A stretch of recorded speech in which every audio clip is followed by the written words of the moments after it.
ओम शांति। नवरात्रि की सर्व को बहुत बहुत शुभकामनाएं। भारत माना त्योहारों का देश है। यहाँ जितने त्योहार मनाए जाते हैं उतने विश्व के अन्य किसी भी देश में नहीं मनाते। हर एक त्योहार के पीछे आध्यात्मिक, नैतिक और मानवीय मूल्यों की शिक्षा निहित रहती है। इन त्योहारों से जुड़ी हुई कहानियाँ भी अनेक होती हैं। इनके भी लाक्षणिक अर्थ होते हैं। जब हम इन विषयों की जानकारी रखते हुए त्योहार मनाते हैं तब ही जीवन सार्थक होता है। भारत में नवरात्रि बड़े धूमधाम से मनाई जाती है। उत्तर भारत में विशेष रूप से नवरात्रि को विशेष भक्ति, श्रद्धा और प्यार से मनाते हैं। नवरात्रि एक संस्कृत शब्द है जिसका अर्थ है नवरात्रि। इन नवरात्रियों में शक्ति के नवरूपों की पूजा होती है। 10वें दिन दशहरा मनाया जाता है। नवरात्रि साल में 4 बार आती है। पौष, चैत्र, आषाढ़ और अश्विन मास में प्रतिपाद से नवमी तक नवरात्रि मनाई जाती है। नवरात्रि के 9 रातों में महालक्ष्मी, महासरस्वती और महाकाली के 9 स्वरूपों की पूजा होती है। नवदेवियों के नाम हैं शैलपुत्री, ब्रह्मचारिणी, चंद्रघंटा, कुष्मांडा, स्कंदमाता, कात्यायनी, कालरात्रि, महागौरी, सिद्धिदात्री। भक्तजन भारत के कोने कोने में स्थित शक्तिपीठ और मंदिरों में नवदेवियों के दर्शन करने के लिए तीर्थ यात्रा करते हैं। ये शक्तिपीठ और मंदिर दुर्गा देवी के विभिन्न स्वरूप अथवा अवतारों को प्रतिनिधित्व करते हैं। भारत के इन मंदिरों के नाम इस प्रकार हैं: माता वैष्णो देवी का मंदिर, माता चामुंडा देवी का मंदिर, माता वज्रेश्वरी देवी का मंदिर, माता ज्वालामुखी देवी का मंदिर, माता चिंतापूर्णी देवी का मंदिर, माता नयना देवी का मंदिर, माता मनसा देवी का मंदिर, माता काली देवी का मंदिर, माता शाकांबरी देवी का मंदिर।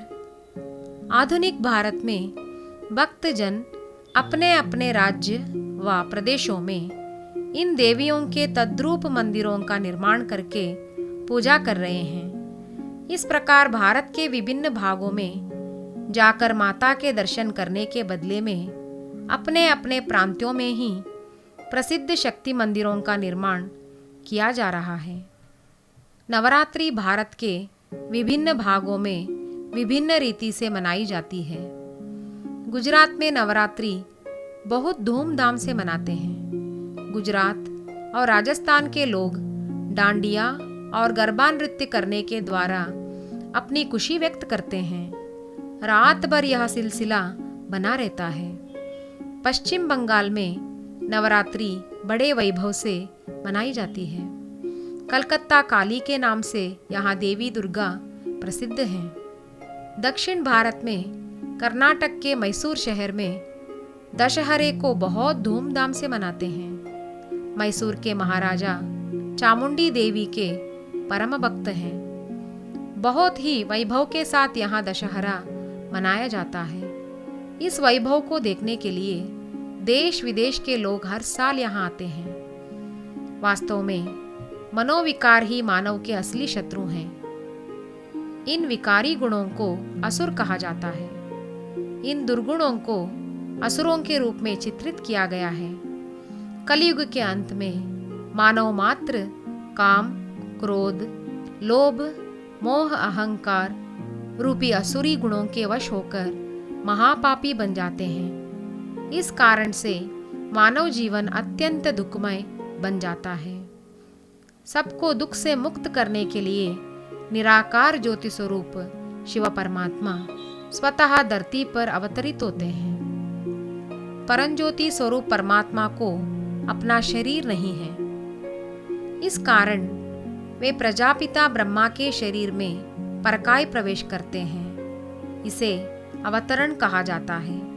वे सत्य ज्ञान और सहज राजयोग की शिक्षा को विश्व के हर मनुष्यात्मा तक पहुंचाने के लिए कन्याओं एवं माताओं को निमित्त बनाते हैं। शिव के ज्ञान को ब्रह्मा के मुख कमल से सुनकर विकारी गुणों रूपी असुरों का संहार करने वाली आत्माएं ही शिव शक्तियां हैं। विश्व सेवा के लिए अपना तन, मन, धन, जीवन को समर्पित करने वाली ये शिव शक्तियां ही विश्व के कोने कोने में शिव का सत्य ज्ञान देकर मनुष्य आत्माओं को आसुरी गुणों से मुक्त करने की सेवा कर रही हैं। शिव शक्तियां शिव परमात्मा से शक्ति प्राप्त करके अपने मनोविकारों पर विजय प्राप्त कर रही हैं।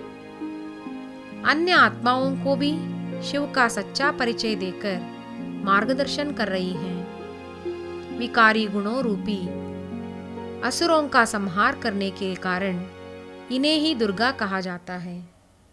शक्तियां अपने मनोविकारों पर जीत पाने के लिए शिव से शक्ति प्राप्त करती हैं। स्वपरिवर्तन के द्वारा विश्व परिवर्तन के लिए निमित्त बनती हैं। शक्तियां अपनी त्याग, तपस्या, सेवा के माध्यम से विश्व कल्याण का कार्य करके परमात्मा शिव की सहयोगी बनती हैं। हम भी शिव शक्तियों की तरह शक्ति स्वरूप बन सकते हैं। इसके लिए विशेष साधना की आवश्यकता होती है। शिव शक्तियों की तरह पहले शिव का परिचय प्राप्त करना पड़ेगा। शिव को अपनी आत्मा के पति के रूप में स्वीकार करना पड़ेगा। इसके लिए निर्मल प्रेम और स्वच्छ हृदय की आवश्यकता होती है।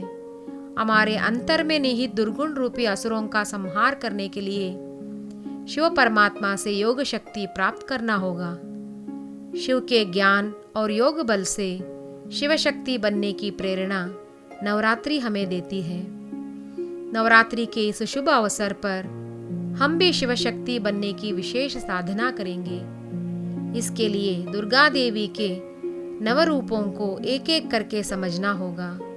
प्रतिदिन एक एक रूप का महत्व, पृष्ठभूमि, साधना और पौराणिक कहानियों का यथार्थ और लाक्षणिक अर्थ को भी समझना होगा।